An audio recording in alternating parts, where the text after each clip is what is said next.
इसलिए बहुत सावधान होकर के जीवन में चलना चाहिए, आगे बढ़ना चाहिए। सती मैया का मन संदेह ग्रस्त हो गया।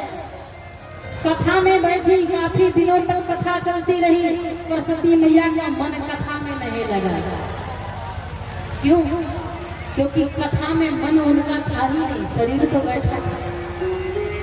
बाबा भोलेनाथ खूब आनंद लिए कथा का। एक दिन कथा को विराम दिया गया तो बाबा भोलेनाथ कहते हैं कि मुनिवर, अब हमें जाने की आज्ञा दीजिए, अब हम यहाँ से जाना चाहते हैं। कुंभज ऋषि जाने की आज्ञा देते हैं तो बाबा भोलेनाथ ने कहा कि महाराज, इतने दिनों तक मैं आपके सानिध्य में राम कथा सुना हूँ, तो एक निवेदन है कि आप मुझसे कुछ दक्षिणा ले लीजिए। सुनिएगा, बहुत महत्वपूर्ण बात है।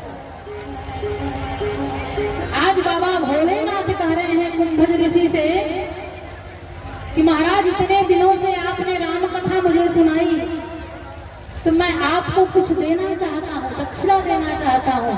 तो महाराज आप मांग लीजिए, आपको क्या चाहिए। कितनी सुंदर शिक्षा श्री रामचरितमानस ग्रंथ से मिल रही है आपको।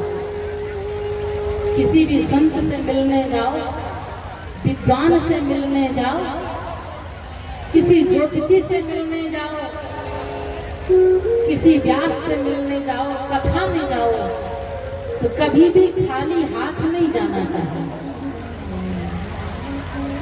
खाली हाथ नहीं जाना चाहिए, कुछ न कुछ लेकर के जाना चाहिए। द्रव्य दक्षिणा, पुष्पमाला, मेवा, मिष्ठान, जो भी बन पड़े आपसे, ये हम नहीं कह रहे हैं, हमारे शास्त्र, हमारे धर्म इस बात को बता रहे हैं कि आज भोलेनाथ कुंभज ऋषि से कहते हैं, महाराज इतने दिनों से आपने कथा सुनाई मुझे, तो मैं कुछ दक्षिणा देना चाहता हूँ, आप ले लीजिए। कुंभज ऋषि ने कहा, महाराज दक्षिणा वो भी आपसे? ना ना, मैं नहीं लेने वाला। भोले बाबा ने कहा, महाराज लेना तो पड़ेगा, क्योंकि किसी संत विद्वान से मिलने जाओगे आप, तो आपको कुछ न कुछ ज्ञान अवश्य देगा। तो जब ज्ञान देगा तो उसके बदले कुछ न कुछ दक्षिणा आपको उसके चरणों में प्रस्तुत करना ही चाहिए, ये नियम है शास्त्र का। भोलेनाथ कह रहे हैं कि महाराज कथा हम सुने हैं, तो दक्षिणा हम आपको देना चाहते हैं, ये उचित है, आपको लेना पड़ेगा महाराज। और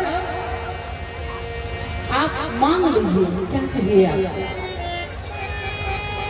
कुंभज ऋषि ने अपने मन में सोचा कि सांसारिक किसी वस्तु की तो हमको आवश्यकता नहीं है कि जो मैं मांगू।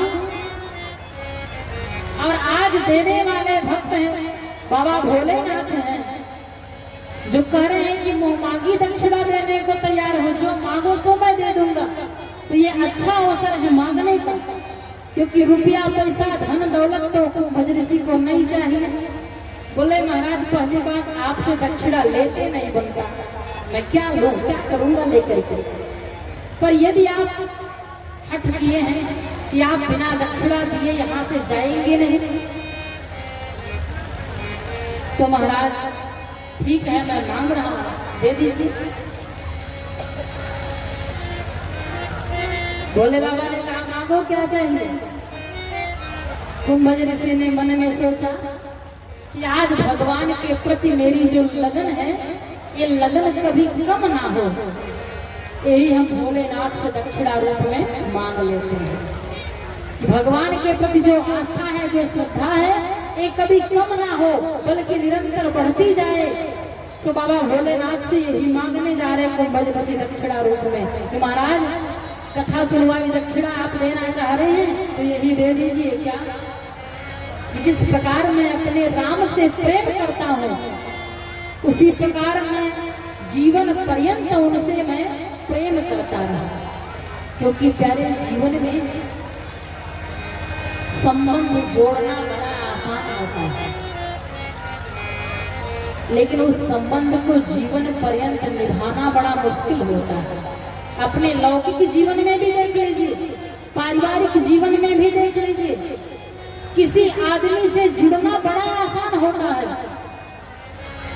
पर जीवन भर जुड़े रहना ये थोड़ा मुश्किल होता है।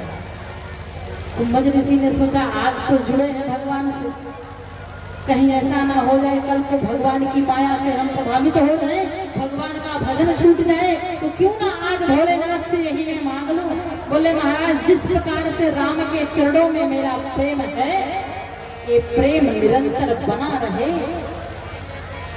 राम के चरणों की आस्था निरंतर बढ़ती जाए, यही मुझे दक्षिणा रूप में आप दे दीजिए, यही दक्षिणा दे दीजिए, बाकी कुछ नहीं चाहिए मुझे। कि हर सांस में हो सुमिरन तेरा, और कुछ नहीं चाहिए महाराज। कि हर सांस में हो सुमिरन तेरा, तो बीत जाए जीवन मेरा।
जो निरंतर राम नाम का जप करते हैं, निरंतर राम चरणों के उपासक हैं, ऐसे भोलेनाथ से कुंभज ऋषि ने कहा महाराज